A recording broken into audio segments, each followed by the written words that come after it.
So I get asked over and over again, how can I create content faster? How can I reduce my time spent on content? So today I'm going to go through 4 strategies that can help you decrease your content creation time by at least 80%.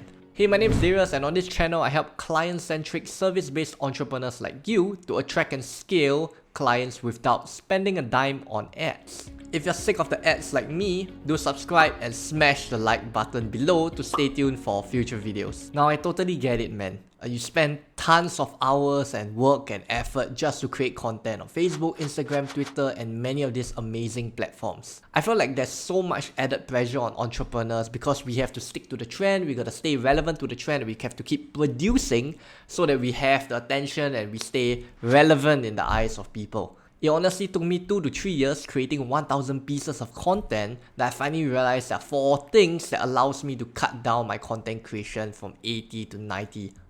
So in the spirit of no bullshit transparency, let's dive into the first one right away. Number 1, pure mastery for one platform at one time. Now I see this with so many entrepreneurs. They try to grow on many different platforms. In fact, that's a mistake that I made when I first started out. I tried to grow on multiple different platforms at once. At the end of the day, I grew on none. If you look at all these amazing content creators, all of them got great at one specific platform, like Gary Vee or Nas Daily. They got great at one platform and then they start to diversify over time. So some of you might be really great at writing copy, so you can write articles. But some of you are maybe better at speaking and talking and presenting in front of the camera, like on YouTube or maybe for podcasts. So the truth is, you don't have to do it all. I'm giving you the permission right now that it's totally fine and it's okay to just stick to one platform, because I don't want you to make the same mistakes like I did. In order to stand out in this day and age where there are so many people going into your market, mastery is critical. Then when you have a larger team in the future, you can get them to start repurposing and start posting your content on many other different channels. At the end of the day, it's not about doing more platforms. It's about focusing on lesser platforms and just one platform for you to really own your zone. And honestly, focusing on lesser channels and just one platform allows you to place your all-in 100% effort, resources, and time into it, which allows you to create a lot more impact and results just from that one platform. Once you have acquired mastery, let's move on to the second step, which is planning. Now, when I first started, I was a solopreneur, so I was only able to plan content ahead by 1 month. But now that I have a team, I can plan up to a quarter. Now, if you're starting out, just stick with planning ahead for 1 month first. Planning for content is really having a solid content calendar. When I first started out, I pretty much just went about every Monday, every Wednesday, just started posting. I didn't know what to post. I didn't know when I'm going to post it. I just know on Monday and Wednesday I'm going to post it. Which means that it creates a lot of confusion. And when I start to post onto multiple different days, it got very overwhelming for me. Having a content calendar is pretty much knowing when to post, knowing what to post, knowing how to post it. You know what specific time you're going to post and what day you're going to post in your whole entire month. The more detailed your plan is, the less headache that you have. Because once I set aside the plan on, okay, Monday I'm going to post this particular post, Wednesday, Friday, whatever date it is for the whole month, I'm able to now not care about it at all. Because the rest of the month, I can go about running my business, doing marketing, doing sales, and doing other things aside from content creation. So this moves on to the third strategy, which is batching.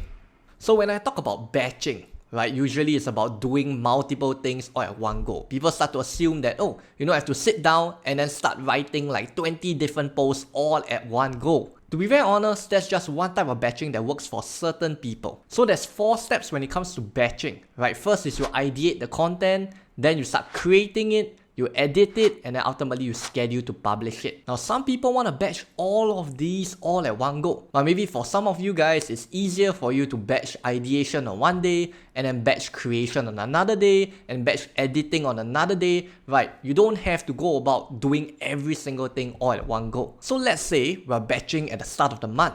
Right, what we do is we ideate for 1 day, and then the next day we create, the next day we edit, and then the 4th day we'll be able to schedule to publish, and that's how a whole month of content is done within those 4 days. How you want to go about thinking about batching is really by starting small. You don't want to start really, really big, because some of us will get too overwhelmed by, wow, I have to create like 30 posts, that's mad. Okay, start off with something small and then build up your tolerance for batching, because it's not going to be natural for some of you guys when you first start out batching.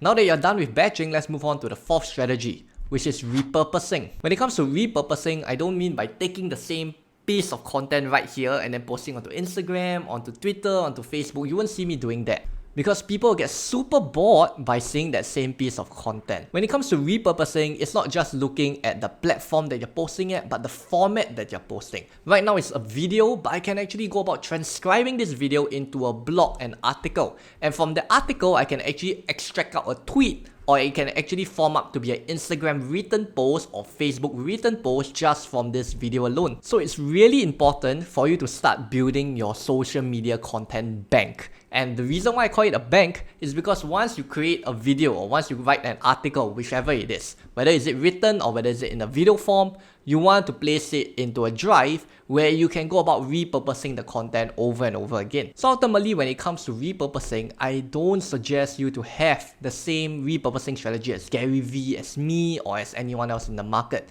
The question you really want to answer is, how can I go about using this same piece of content, and how can I go about producing it in a different format and in a different platform? Those are the two questions that you really want to focus on. So there you have it. These are the 4 overview strategies that saves us 80% of time. If you want me to honestly go through each of these strategies step by step, do leave in the comments strategy so that I know that, okay, this is something that you guys want and I can go and dive deep into each of the parts. Now, if you really enjoyed this video, make sure to smash the like button and smash the subscribe button, because we're gonna have a lot more awesome videos as we go on in our journey together. So with that, till the next episode, keep setting new standards and surpass your limits.